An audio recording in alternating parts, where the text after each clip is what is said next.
I think we can kick off now. Thanks so much, everyone, for joining us. I'm Rosie McKenzie. I'm the Senior Company Engagement Manager in the Responsible Business team at Thomson Reuters Foundation, and I'll be hosting the session today. So just a little run through of the agenda. We are going to talk a little bit about why the survey has been developed now, a little overview of the questions, the types of questions, and then give you some insights into specific questions as well. You'll see there's a couple of us on the line. I'll let them introduce themselves as we go through, but thanks so much to Joy and James for joining us. And then we'll have a little segment from our partners at Nossa Data as well. So Arkash Kapoor is going to be joining us. And then there's time for questions. So please do feel free to send your questions as they come to you through the chat or through the Q&A function. There will be lots of different information in the session, so we might answer your question before we get to the end, but if not, obviously we are more than happy to answer them then. Lovely. Okay, so a little bit about why it's been developed now. There obviously is, at the moment, there's really limited data on how companies are using AI tools and what that means for everyone, for people, society, the environment. So we're really keen for a more transparent approach to AI adoption that can really drive forward best practice. We're really keen to create a benchmark for companies and investors and ensure the technology is being used ultimately for the benefit of all. There are a few, obviously, benefits of taking part. Ultimately, this is a great opportunity for companies to benchmark themselves and their responsible AI adoption. It's going to be a really good tool for helping companies improve their reporting around AI governance and enhancing their transparency. Ultimately, that's going to improve investor confidence and stakeholder trust, two obviously really important things. Businesses will be able to use the data that companies are reporting. They can use it in analysis and insights from all the different data points that are going to be requested, and they can use that to optimize their AI strategies and ensure they are complying with any emerging regulations that are on the horizon, and ultimately can make sure that you're contributing to the development of global standards. And obviously, early alignment with these standards can really help position a company as a clear leader in the responsible AI adoption. So, quick overview of the survey. Over to you, James. Thank you very much. So my name's James Wright. I'm a member of UNESCO's Ethics of AI team, and UNESCO helped to kind of co-develop this survey. So just very briefly, the survey is divided into 3 sections, and these are further split into 8 topics that cover all aspects of AI governance. So under the first section, you can see here, governance and oversight. We have questions that focus on the strategic, institutional and operational levels.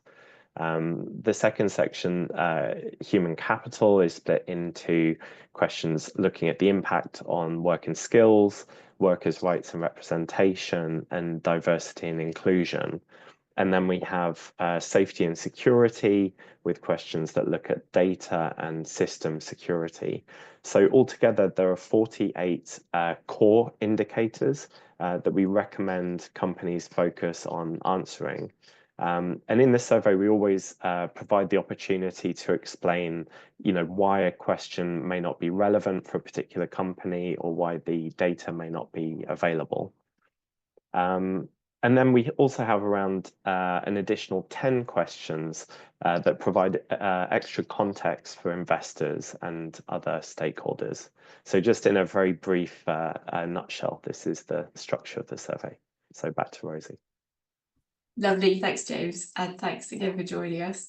Lovely, okay, so yeah, just an overview of the types of questions then. So they're grouped into 5 buckets to help companies think about what kind of data is needed and what sort of information is being asked for.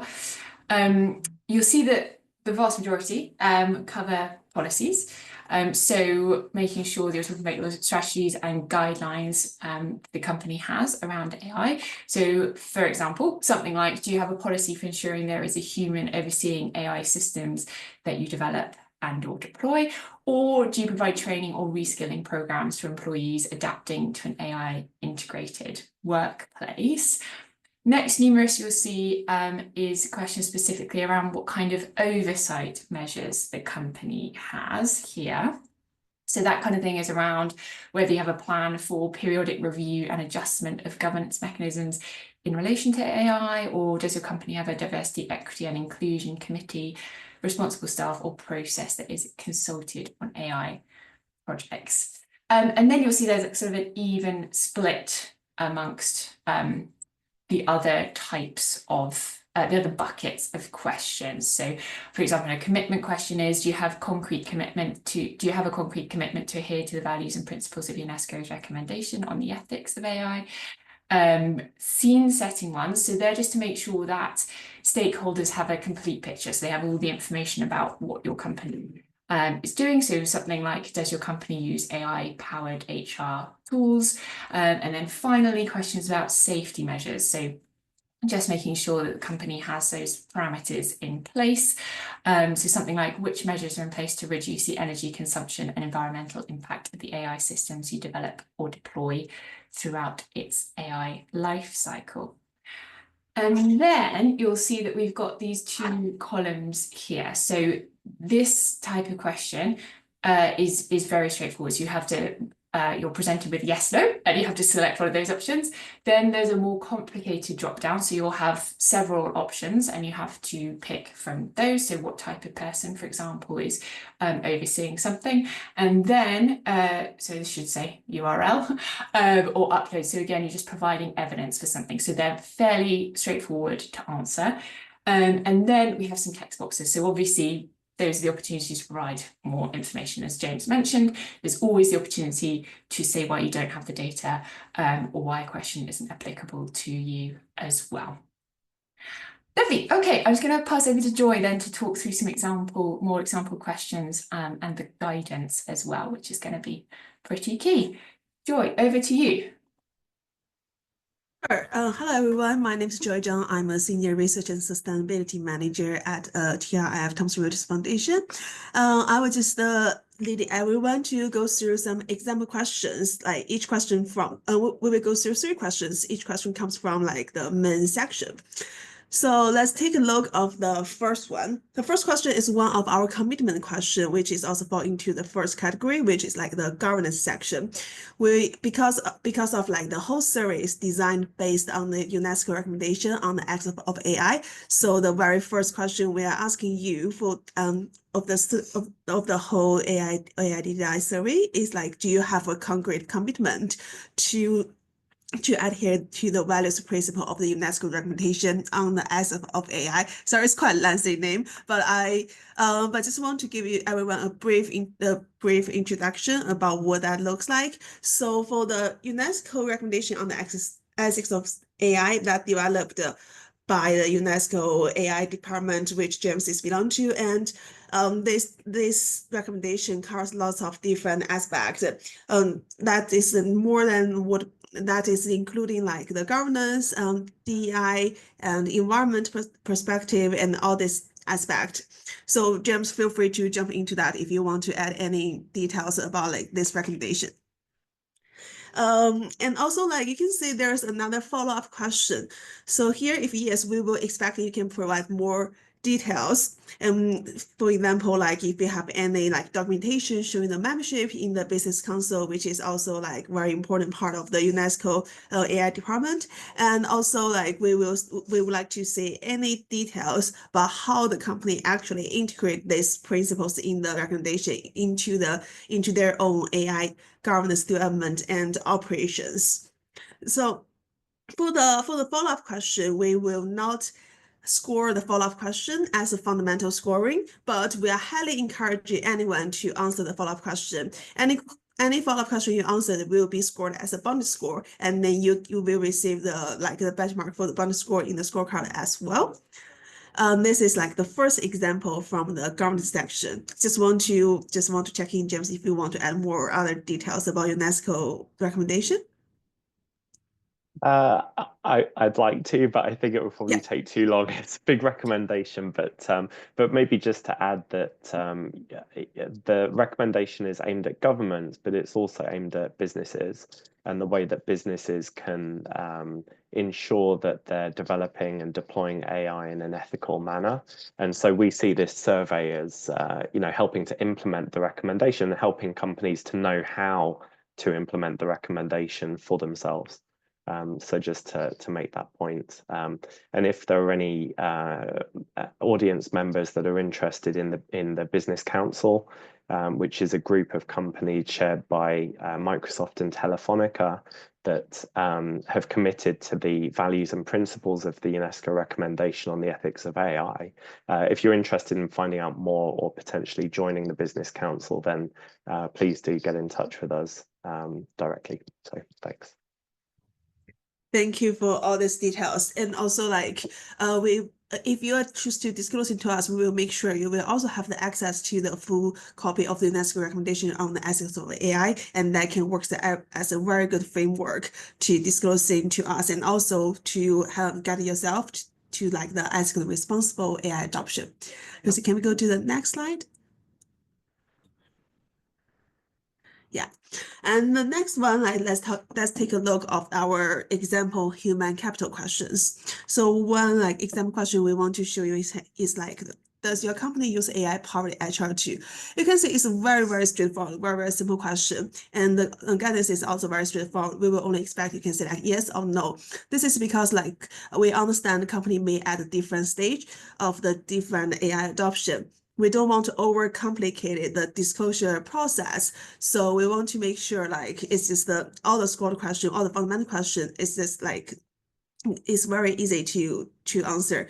But if you are more advanced or mature on your AI adoption journey, so you can see we will have the note box, the 2.8i, which is the space you can share more details with us. And also we provide very detailed guidance about what kind of details we are expecting you can share about if you are using the AI-powered HR tools, what is the exact functionality and what kind of safeguard you implement to prevent any bias, etc. So all this guidance, we hope that can work as a framework for yourself as the AI governance, AI adoption framework. And again, we will not score all the notebooks, and that will only work as information collected too. And also we highly encourage if any of other information we didn't include in the guidance, but you think it will be very useful to share with us, that will be more than welcome to disclose to share. And also if any of the data points we list in the guidance, but and your organization hadn't taken into the consideration, that may be a good opportunity to reflect and say if that will be the useful way to better improve the AI responsibility and ethics. And the next example question will be focused on the system system security and the data security. Actually, there's two questions for the section 3. This section is focused on the system and data security. This section is relatively more traditional, more conventional, some cybersecurity questions, but it's more on the AI context. We want to, for example, for the 3.7, we would like to understand how do you ensure the data is stored with the security level appropriate to its sensitivity. So for any question that's starting with it's from the as open-ended question, we will expect you can provide some textual information, some narratives, and there will be 300 word limits, and we also provide detailed guidance about what kind of information we will encourage to include in this text. And once again, not even though we have all this, we list all these expectations, doesn't mean you have to cover all the points. Any points will be valuable, and we just want to understand more about the context of your AI journey. Similarly to 3.11, this is a very straightforward yes or no question, as we showed in the human capital one. And this one, we were just asking straightforwardly about the AI system you develop or deployed have the cybersecurity certification or the compliant with any specific cybersecurity standards. Which this kind of question, the whole section of section 3 is more suitable for like the IT or the data governance department to look at and explore this answering. And we didn't show that much details here, but once you access to our survey, you will also find more details for the notebooks for any of these like yes or no question. Yeah, that's everything about the example. And there's also another thing we want to flag here. So for any companies who may familiar with WDI, you may see there's another comments missing, which is like the best practice example. This is also because this is the first year of like the AI initiative, and we will expecting to incorporate like the best practice example from the second year. And then this is also why we highly encourage you to share with us any interesting details you think that may be a useful example for your peers. And we will make sure like to take that into consideration for our next year, including like all the best practice example. Also this year, we are about to launching the more wider like data pre-population, including 3,000 company data pre-population. So that also could be served as a good opportunity for everyone to take a look, think about disclosing about AI governance. Thank you, everyone. This is all from my side.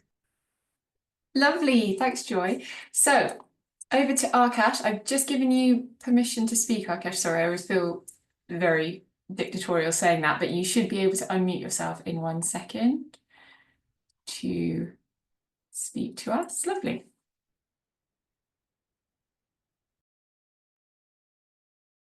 Are you able to speak, Akash? Yes. Okay. Can you hear and see me now? We can hear and see you. Yes, Okay, thank you. Perfect. Thank you to Thomson Reuters Foundation and Rosie for giving me the time to speak today. And we're really excited to be a part of this initiative within Transparency for AI. I'll give you a quick intro for anyone who does not know myself or Nostadata, but first I'll brief you on the problem that Nostadata solves. So if any of you listening have felt the friction of ESG reporting generally, chasing data, aligning with constantly evolving frameworks, managing spreadsheets, sending version 1, version 2, version 3 across the board to different stakeholders, that's exactly why Nostadata exists and why Thomson Reuters Foundation initiatives such as this and the WDI have deployed Nostadata for questionnaires for several years now. For a brief overview, we're an ESG reporting solution built to streamline and simplify the entire disclosure process. We empower sustainability teams to collect and manage data, report more efficiently, and this includes initiatives like CSRD, GRI, IFRS, CDP, passive ratings like MSCI, and much more.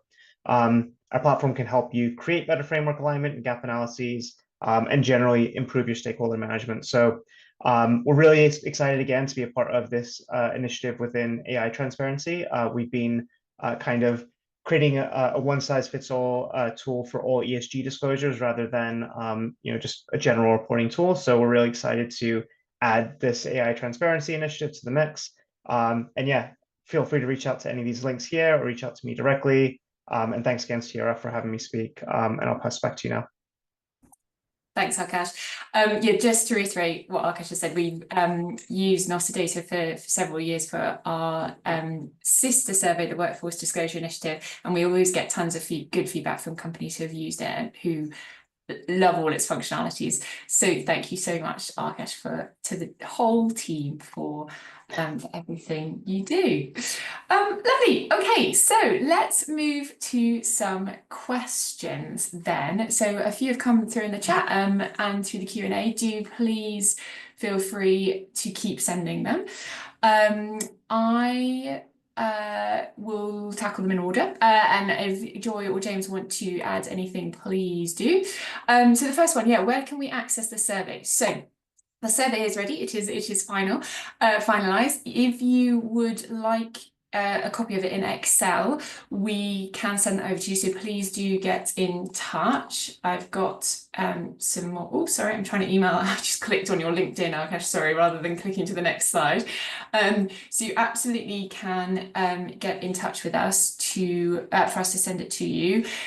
As we've mentioned, you will have to answer the survey in the Nostradata platform where there are great functionalities, but you can have this reference of an Excel.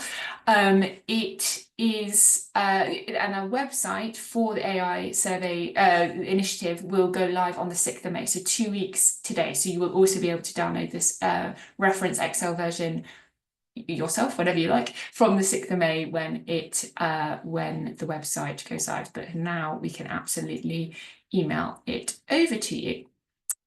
Lovely. Okay.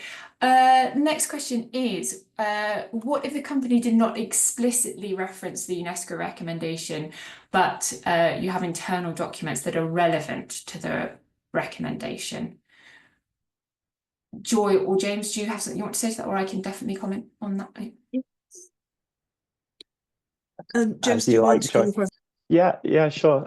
So, I mean, for me, this question is directly about a concrete commitment to the UNESCO recommendation, kind of specifically.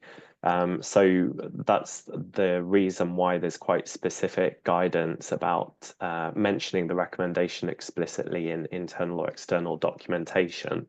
I mean, there are other questions that ask about, ethical ethics being mentioned in company strategy around AI or in specific, policies in a general sense. But this is a question specifically about the recommendation, hence the requirement to actually mention it directly. What I would just add is that even if you select no, you then have the option to say, if not, do you plan to commit to adhere to the values and principles of the recommendation? And then you can add in the text box further information about, alignment in perhaps current documentation and how you might want to carry that forward. And if you already have a very close alignment to the recommendation, then I would definitely encourage you to make that explicit in internal documentation, if that makes sense. But Joy, Rosie, if you want to comment. Yeah, I also want to add a little bit about the scoring methodology perspective, because for the whole initiative, we still very encourage the transparency. We don't want to jump to judge your performance, you have to have to make the commitment or not. So it's very open question. Your points will not be deducted if you don't make the formal commitment. That's for sure. Just want to assure everyone. So feel free to select no, and then we will just encourage you to think about maybe, as you mentioned, you maybe already have some very relevant documents that is very close, very relevant to the UNESCO recommendation. Then probably we can consider the next step, is that the good timing to become to make the formal commitment. If not, we understand you may have different reasons. That's also a good opportunity to think about what is the reason behind that. You feel free to share with us about that reason or not. Lovely, thanks both. Super. Okay, then one around, yes, how many data points or questions should companies be expected to respond to this year? Are there any defined expectations? So yeah, really good to be clear on this. Thank you to whoever asked that. We do not have any defined expectations. No, it really is a case of trying to tackle as many as you can. As we've mentioned, there are 48 core questions, and then some additional ones. You can work through the survey in any order you like. You can answer any questions you like. We just ask that you try and answer as many as you can, as transparently as you can. When our experience with, as we've said, our sister project, the Workforce Disclosure Initiative, which is collecting data about companies' workforces, funnily enough, the survey works quite differently, but we do see that there is a very clear trajectory between companies who are just starting out answering the survey and then once who've been doing it for a few years. So it really is, it's a very iterative process that can take time to get used to. So please do just try as many of the questions as you can, and we're always available to help as well. So please do always reach out to us if we can help. Super. Okay. Will the survey remain the same next year, or will there be scope for it to change based on feedback? So we will always want feedback. Yes, please. If you have any thoughts on the questions when you see the full scope of them, or anything about how it works, or any more support materials you would like that would help you through the process, or with webinar sessions, workshop sessions that might be useful, please do let us know. We would love to hear all of that. The questions specifically themselves, yes, they will be tweaked and finessed and adapted as we go forward. James and Joy, I don't know if either of you would want to comment more specifically about that. Yeah, just want to comment a little bit on like this potential change of the survey. So for the first couple of years, because like this is on the pilot, so we will actively collecting the feedback from all the stakeholders. So we will expect that at least for the next year, we are going to do some change for the survey, and potentially on the scoring methodology. Depends on the data we collected, the analysis we run, and also we're more than happy to anyone to share any feedback. And I believe we are about to open our knowledge partner application. So if anyone wants to be part of our knowledge partners beyond like being the disclosing company, that is also welcome. We will have some like the special trial with the knowledge partners to test on any like updated indicators and scoring methodology.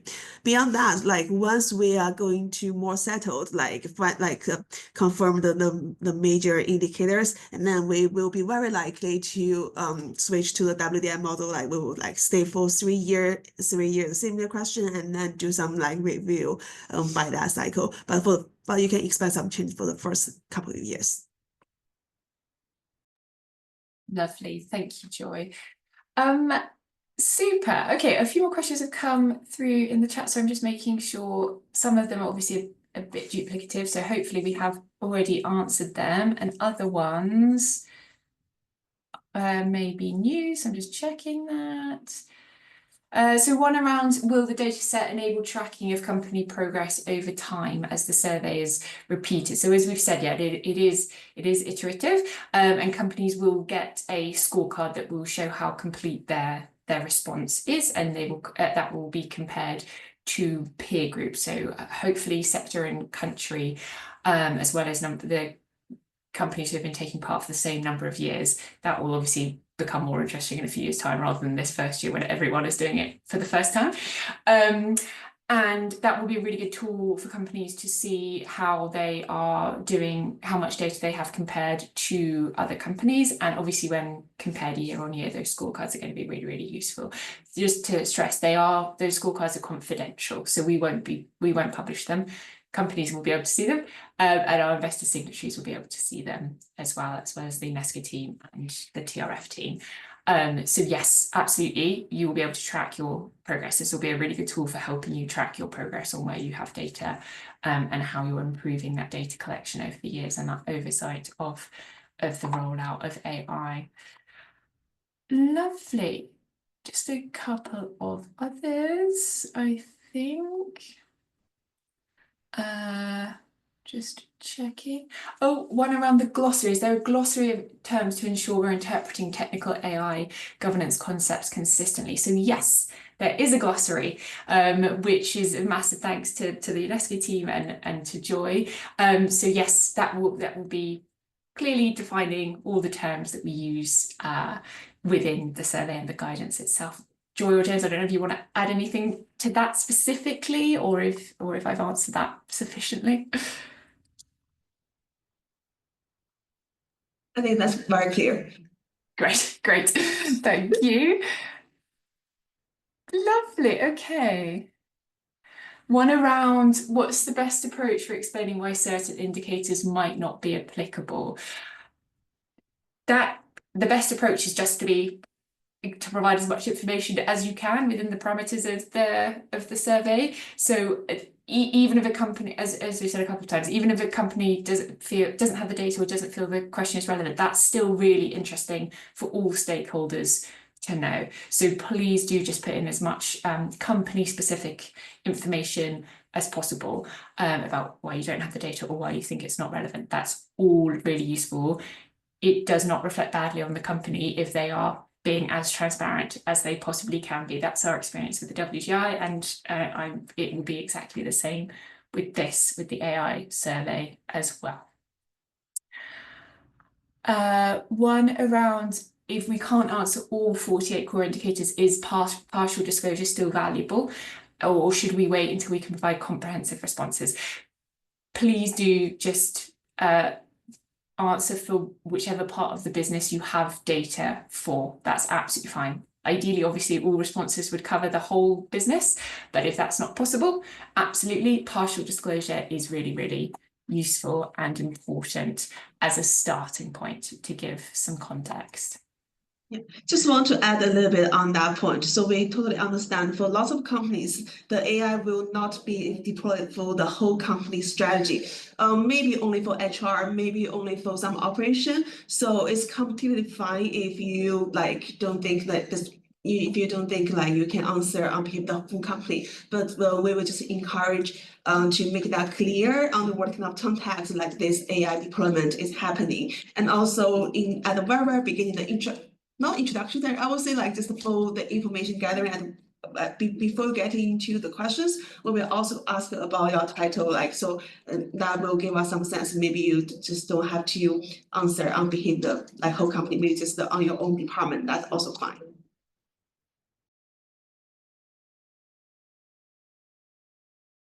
Thanks, Joy. Yeah, really good to be clear on that context. Absolutely. Lovely. Just checking the other questions. Lots of them, I think we've, there's sort of variations on ones we've already answered. Oh, one around which departments should ideally be involved in the survey completion process, and the attendees listed: legal, IT, HR, ethics, risk management. I can comment on this briefly, and then James and Joy, if you want to jump in. So the survey will involve various different teams because it is asking for bits of information from different places. And what we found from our experience with the Workforce Disclosure Initiative is that in itself is really is a really useful part of the process, that different teams are talking to each other about things that they wouldn't otherwise necessarily be talking about in such a great level of detail. But it will vary from organisation to organisation which teams do need to be involved in this, and it can take some time as well. Again, based on our experience with the WGI, it can take some time to find exactly who in the organisation needs to be involved. Yeah, Joy or James, I don't know if there's anything you would want to add there. So I think for section 3, like possibly for many companies, like the IT department or like cybersecurity department could be a good place to ask. And for the second part is a little bit mixed, like for the human capital, we will presume like part of from like the AI related team and also HR department could like answer the second part, and second section, which is like human capital one. For the first one, the governance one is very policy and strategy focused. So it depends on your organization setting. Possibly it would be like your strategy team if you have something like that, or it can be something from the ESG or governance team. It's all possible. So I would say like the first section probably will be the part that's not that. It won't be a consistent department, it will be multi-stakeholder involvement. And second and third one will be relatively easier to identify the relevant teams to answer the questions. And also we also want to flag, because this survey, we're not developing the survey for the AI developers, it's mainly for the AI deployment. So which means if you're using any AI vendors, any AI suppliers, this is also a good survey to send to them. They can be the good place to answer this question for you before you decide to deploy any of their AI service. Lovely, thank you, Joy. Lovely. Yeah, then what about the nature of the company? So business sectors and public sectors, most have carried out AI projects, which I think it means are in different stages. So there's a new project, project in progress, project completed. the survey will be relevant to all of those, to projects that are being planned, projects that are already in progress, and if the projects that are completed have been impactful on the business, then absolutely those will be relevant here as well. That's anything else that needs to be added there from the panelists, or does that make sense? Not really. Great. I mean, we do, Yeah. just to note that we, for the companies that are filling out the survey, they get to select from a drop down, what particular thing they do. So, deploy and use AI systems, develop AI systems, conduct AI related research, none of the above. Then they can select, all that apply. So, that is kind of built into the survey that we, you kind of self-describe what you do and what your relationship is to AI systems. But I mean, as Rosie said, it's applicable to all types of companies. Lovely, thank you, James. Perfect. Lovely. How much support or feedback can we expect from the TRF team? So yeah, absolutely, please do get in touch if you have any questions or something doesn't make sense, or if you have any feedback for us. Absolutely, as we've said, we would love to hear all of that. And as we've said, there's extensive guidance that the UNESCO team and Joy have put together in a glossary to help you shape your answers and to help direct you. But yes, we are here to help, so please do let us know. You can contact me directly. Obviously, my email is on the slide, and we also will have a general inbox that people can direct questions to as well. So whichever method you prefer. Lovely.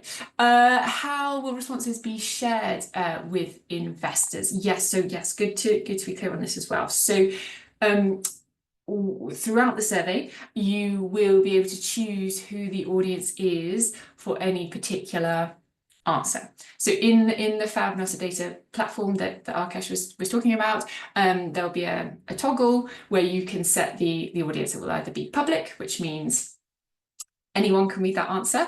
It will go up on our website, and anyone can download a spreadsheet of all the company's responses, or you can set it to private, which means only the investors, the UNESCO team and the TRF team will be able to see it. And then there's a different spreadsheet that sits on a password protected website so that only the authorized people can see it. So it's up to you essentially which bits you want to share with who. Lovely. Okay. And just based on our experience with the WDI, is that the vast majority of data is public. So that's great. If that's possible, to keep as many of your answers public as possible, that's really, really great. But obviously that will vary from company to company and from question to question as well. Lovely. One around coordinating and monitoring of the survey for each country. Any ideas around that? Yes. So yes, totally understand that it will be difficult to get information from all parts of the business and all different countries that you may operate in, especially in this first year or these first couple of years. So if that is too complicated for now, please do just get information where you can for bits of the business that you're comfortable talking about as we start this off. Hopefully the survey will prove a useful tool for helping that coordination and monitoring between the different countries and the different departments, because of the way it's structured and because of the questions it's asking, obviously. And if it's helpful at any point, and if you need sort of more sort of messaging around that you would want to send colleagues around why you think it's important that your organisation takes part in the AI survey, do let us know and we can put that together for you. Hopefully that's helpful. Let me know if not for the attendee who typed that or asked that. Has there been interest from investors on the AI survey? Yes, so that's happily yes. So our investor team has been speaking to our existing signatory group about what their interest would be in this, and there's been some really interesting discussions and really pleasantly encouraging uptake on who would want to be involved in this. So that's really, really great. We will have a list of the investor signatories on the website for people to look at when they're interested. And they obviously are really keen to see the data.